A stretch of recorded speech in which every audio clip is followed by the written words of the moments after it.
Hi guys, welcome back to my channel. For those of you new here, hi. My name is Ananya and I recently started my YouTube channel. Well, it's been more than like a month. Actually, it's gonna be 2 months, so I don't think it's recent. But anyway, in my last video, I did mention that I was leaving my house and coming back to Bangalore. I am back in Bangalore because I'm going to be starting my job in like 2 weeks. So the last week went in honestly setting up the room, meeting my friends and everything of that sort. So because of that, a lot of the comments and a lot of messages on LinkedIn I have not yet replied to, because even during CFA, the last week of CFA and everything, I was not replying to anything, and after that I was traveling and settling in. So I just thought it'll be really nice to just combine all of these and address them on a video itself, so that I can just address them all together at once. Okay, so let's get started. Okay, so the first question that I'm seeing is, which classes did you take for CFA? Which prep provider did you use? Yada yada yada. So for CFA level 1, I did not really take any prep provider. I did look at a few videos of few prep providers available, but I did not feel like they were matching the way that I learn. So most, like 95% of my concepts were cleared only using the Shwesa textbooks. I only use the Shwesa textbooks. And I feel like this also has a lot to do with the fact that I did it in less than a month. I feel like my brain had just convinced me that I don't have time to look at any videos and sit and actually learn with videos and then the textbooks and then review and everything. So I just tried to make it as concise as possible in terms of that and use just the Shwesa textbooks. Once I finished the Shwesa textbooks, I did refer to Fintree crash course on YouTube. This was set of 5 videos by Fintree on YouTube. I think it's still there. And it, like, one video covered 2 subjects and it was almost like 8 hours long. So there were 5 like 8 to 9 hour videos covering all the 10 subjects. So I did that video during my review period. I can't call it a review period because it was almost like 3 days or 4 days before the exam, but I used that. So I used the Shwesa textbook, I used the Fintree crash course, and I had taken the UWorld question bank. I did take the UWorld question bank, but I did not use it. I should have used it a lot more. There's a lot of mistakes that I've made in level 1 that I should have made, should have changed, but thankfully I passed, so I didn't have to make changes. But I'll definitely keep in mind everything about level 2 because I do feel like I'm not going to clear it. So yeah, level 1 cleared. Level 2, I used UWorld as a prep provider. I think it was amazing for me. If by some miracle, by luck, by God's grace, I cleared level 2, it's only because of how effective UWorld was for me in terms of being a prep provider. The questions were amazing, the professors were amazing, I love the structure of the videos and everything. Only thing is, I just don't know if it is a good option for people who are new to finance and would like to learn concepts A to Z. It's the UWorld content is much more concise. It is very, very to the point. Like, there's no like, oh, to teach you this concept I'm going to tell you everything before this. It's just, I'm going to teach you this concept and stick to this concept only kind of teaching. So if you're someone who needs a lot of explanation and a lot of hand-holding, UWorld is probably not for you. But if you're someone who likes the effective way of studying in terms of I don't know, like length of the video, the duration, the concept clarity and everything, I think UWorld was absolutely amazing. I hope I do justice to UWorld in terms of just getting a pass. But apart from all of this question practice, I honestly only stuck to LES. UWorld did help here and there, and I did do UWorld, but for both level 1 and level 2, I only did LES questions. Level 1, I almost did the entire LES once at least, but level 2, I fell short. I honestly did like only 500 questions out of 1500, which is why I'm saying I'm gonna fail probably, because I did not practice as much as I should have. But yeah, that. Okay, so the next question that I have honestly seen a lot of people repeating is people who are in 12th grade or something and asking, like, for example, I'll just read this one out. I just passed out of 12th in 2024 in commerce and started graduation in BBA. I want to do CFA with my graduation, so the book suggested by charter holders is Swager. Is that enough to pass, or you think I need some coaching for guidance because I'm just a 12th pass out? who's new to the concepts. Also, please tell that am I eligible for CFA level 1 from my first year of graduation. So I've seen a lot of comments like this. Firstly, why are you thinking about CFA in 12th grade? Please have fun in 12th grade. But it's good to see that you're this committed to it as well. But yeah, just don't forget to actually live your life in 12th and all. But yeah, having said that, you can give your CFA level 1 when you are beginning second year. I think it's you can give it 24 or 23 months before your graduation. So you can count that and probably see when that falls in your graduation cycle. So no, you cannot give it in your first year, but you can give it in your second year. And about the first part, Shweza textbooks are definitely good for anyone, but I would highly suggest, if you are this new to the concepts and CFA in general, please take a prep provider. I just feel like you would need a lot of concept clarity in terms of guidance, in terms of structure of the entire exam and the concepts as well.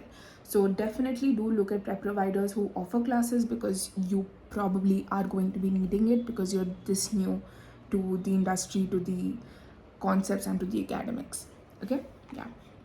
So the next question that I've honestly seen repeating is people asking whether doing the CFA exam is going to help them switch their career paths from one to the other. I've seen one ask whether I can switch from tech to finance, the other has asked from engineering to finance and everything. So firstly, I'm too young for this. I've not even started my job, so I can't really speak about like industry experience per se. But from everything that I've seen and everything I've seen while researching and everything, having a CFA certification is definitely going to help you to get your foot in the door. But having said that, to make a complete switch, you would definitely need some more push in terms of say a degree or a job referral or anything of that sort. CFA can give you like the subject knowledge, and it can give you like a safety net in terms of an employer looking at you and thinking that okay, they are not from this field but they have done CFA, so it's going to benefit them in some way in the job field that they're looking for. But apart from that, to show your credibility and to show that you know to get that visibility by an employer, I don't know if just doing your CFA is going to be enough. You would need a lot of networking and probably a lot of network building through doing an MBA or a master's or something like that. Again, I am very inexperienced when it comes to this, so this is just an observation and an opinion from my side. I don't really think this is the right way for you to go, but this is what I am telling you. Okay. Okay, so another common question I've been seeing is what was my previous education, what was my 12th score, and what did I do before CFA and everything. So in 11th and 12th, I'm a CBSE student. So why is a CBSE student? In 11th and 12th, I was a commerce with marketing student. So we had an elective of marketing instead of maths.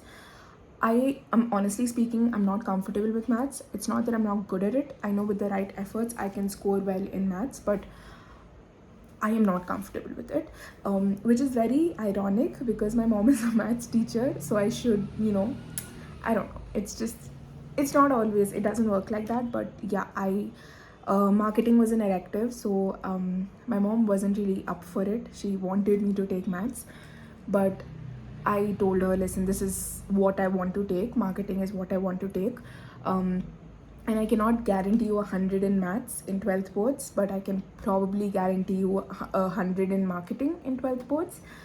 And yeah, I got 100 in marketing in 12th boards. So that was fun. But yeah, in 12th boards, I got 97.2%. I honestly feel like it was because I enjoyed studying, and it was not because of any other factor that I'm smart or anything. It was just I enjoyed studying so much that time. So it was probably that.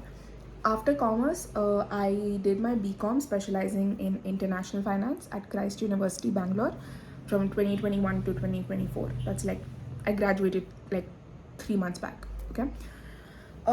During BCom, in my second year, I did my CMA US, the CMA US exams. I cleared both of them. And then after doing CMA US, I did my CFA level 1. So yeah, considering the entire education thing, I had a considerable amount of base of finance and accounting, which is why probably I was able to do CFA level 1 in the duration that I did. Okay, that's clear now. Okay. Okay, then there's a lot of questions of people asking, that their exam is due in like 10 days or something like that. Any last minute tips? I know I'm very late to this because now the window is over, but honestly, you can like keep this in mind for November or further attempt if you're giving it in. For last minute tips, I'm honestly gonna say, number one, if a certain concept is not getting into your head, don't break your head trying to get it into your head, because it does not matter. Because at the end of the day, if you're spending that much time on one particular subject, you are foregoing like 3 to 4 other concepts because of it. So only focus on the concepts that are readily going inside your head, and who knows, once you actually go back to the concept that was killing you, it'll probably seem a lot more easier. So don't try to waste your time trying to perfect everything, because at this point you cannot perfect everything. You just have to get through everything. So that is number one. Number two, everyone is going to say that the time that you're doing it in is not enough. Don't listen to anyone except yourself. If you feel like you can still finish the portion in 10 days, you can still finish the portion in 10 days. Self-belief is like number one when it comes to finishing syllabus or anything of that sort. If someone else is coming and telling and you're getting distracted, that's on you. But I'm just saying it that no one else is in your shoes and they don't really know what you're capable of. So if you in your mind even slightly think you can finish the portion in 10 days, finish the portion in 10 days. It's possible. Number three, for CFA in specific, don't ignore question practice. I am saying this after prioritizing CFA level 1 my questions, and I'm saying this after I ignored question practice in level 2. Hear me out. You have to keep practicing questions even if you feel you don't know the concepts. And this concept, you may listen to me and you'll be like, oh, I know this, why are you saying it and everything. I knew this concept and I still didn't prioritize question practice in level 2. It's a very easy mistake to make. If you don't know a concept, you're probably like, I will learn it and only then I'll give the questions. It's not going to work like that. You have to practice questions.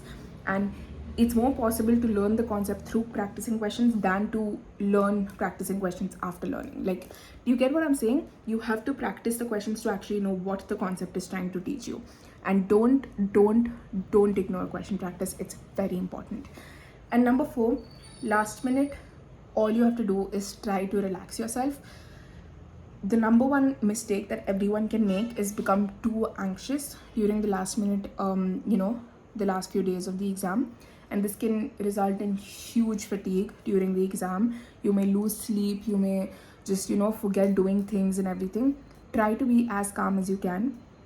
Just remember that it's just an exam. You don't have to worry your entire life over it. I understand there's a huge money investment in this sort of exam, but all you can do is calm yourself down and give your best. Just remember that anxiety about not doing well in the exam is only making you prepared for not doing well in the exam. If you're not anxious about not doing well, you won't worry about any negative aspects of it. Just focus on the positive aspects.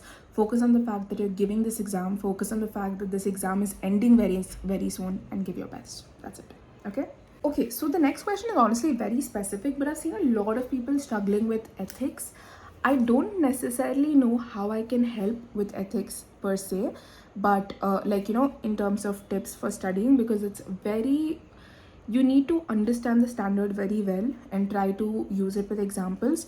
Having said that, I will definitely have enjoyed ethics throughout level 1 and level 2, and I'll probably be making a mini course about just ethics, because since there's so much overlap of ethics and it's almost the same subject topics throughout all 3 levels, I'll probably make a mini course of just CFA ethics and post it, so that if there's anyone who is struggling with it, you can refer to it.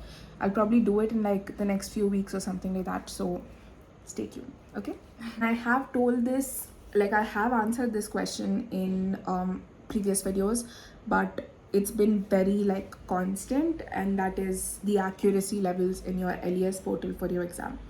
So in your practice bank, like when you open the LES and your topic wise questions are there, in the practice bank,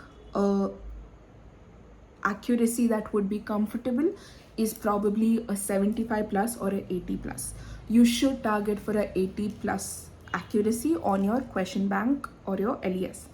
On your CFA mocks, you should target for a 70% accuracy in subjects or in the mocks. These are numbers that are like very comfortable. Personally speaking, I have not hit these numbers for CFA level 1 and for CFA level 2. For the practice bank, I was probably in like 70s, and the mocks, I was honestly like, for both of the like levels, my mocks have been in like 57 to 60%. So there's no saying that you won't be able to clear the exam if you're not getting this accuracy, but to just have like a comfortable number in your head, a 75 plus accuracy in the LES questions, and in the mocks a 70 plus accuracy is what you should be targeting. It's not a number that will guarantee you something. Okay, so there's questions asking if after doing CFA you can directly go to the US. I don't think so. I really don't think so. You can. It's just there's a lot of things involved in going to US and everything, which includes like getting a job and everything.